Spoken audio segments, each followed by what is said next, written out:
So left clicking the upload file option will take you to just a small wizard where you can browse to the file that you actually want to upload into this section. So the type of file that you would upload would be an RDL file, which is report definition language file, as we covered in the previous lesson. So you would upload this report file to this actual folder, and then people would be able to run reports using that definition file. Okay, so if you just press browse, you'll be able to browse to the RDL file that you've created in Report Builder. You'll learn how to create Report Builder files if you have the the Report Builder security permission in future videos. So if I just press cancel again, it will return me back to the home page.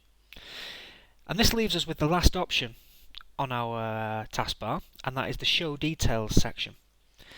The Show Details section shows you all of the details of all of the folders or reports that are contained within this folder. So if I select Show Details, it lists them as an item, and it shows you the type of item that it is, the name of the item, the description of the item, the date it was modified and who it was that modified it, and if applicable, when the last report for that report type was actually ran. Okay. So if you left click on the edit icon for each one of these folders, it allows you to edit the permissions for the folders or the reports. So you remember before we used the properties tab to view the access rights to those reports and those folders. Now we can edit the access rights to those folders. Alright? And this is where you would stick in the name and apply the specific C or V number for the employees that are using Report Manager, and they would then have access to use those reports.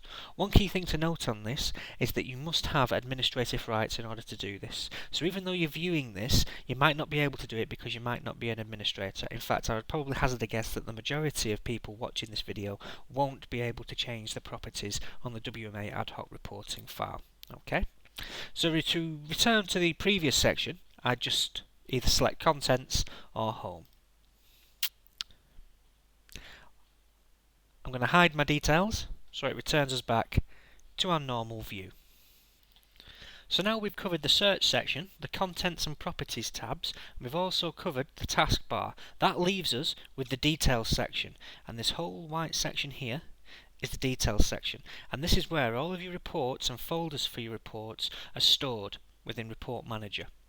Now, from this root level you will always see two folders. You'll see Reporting and WMA Ad Hoc Reports. A WMA Ad Hoc Reports is for our reporting community that can run and raise reports that are created specifically for us in Report Builder, so we can have a more granular reporting life cycle as was discussed in the previous video. The Reporting folder is all of the canned reports from WMA. So if I left click and go into this reporting folder, you'll see the report definitions for all of our canned WMA reports. As you can see, this is the 29 reports within WMA. For instance, DG6 regulatory reports are in here. Alright, so these are the canned reports for WMA.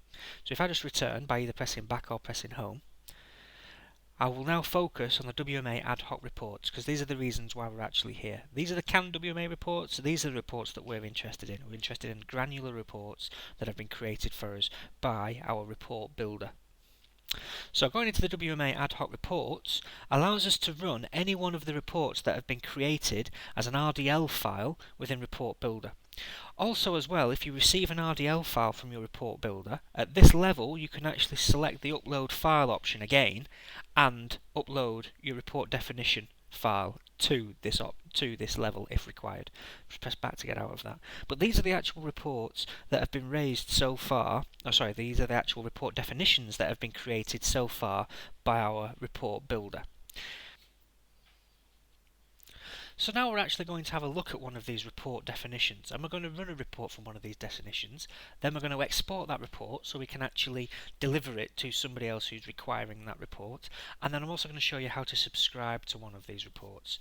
So the report we're going to use for this is what we would call a structured report, and this is web forms created by agents ad hoc report, this one here. Now what I mean by a structured report is that when our report builder has created this report definition for us, they have left us without a context, and that means they have left us with no parameters to fill in. So this just creates a report on all of the web forms that have been created by agents. Okay. For instance, other reports like reindexing and report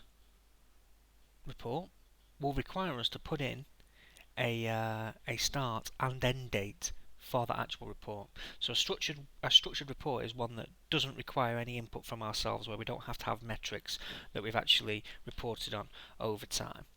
So if I left click web forms created by agent, okay, it will now change screens to the specific web form. Sometimes it can take a couple of seconds as it generates the reports and information.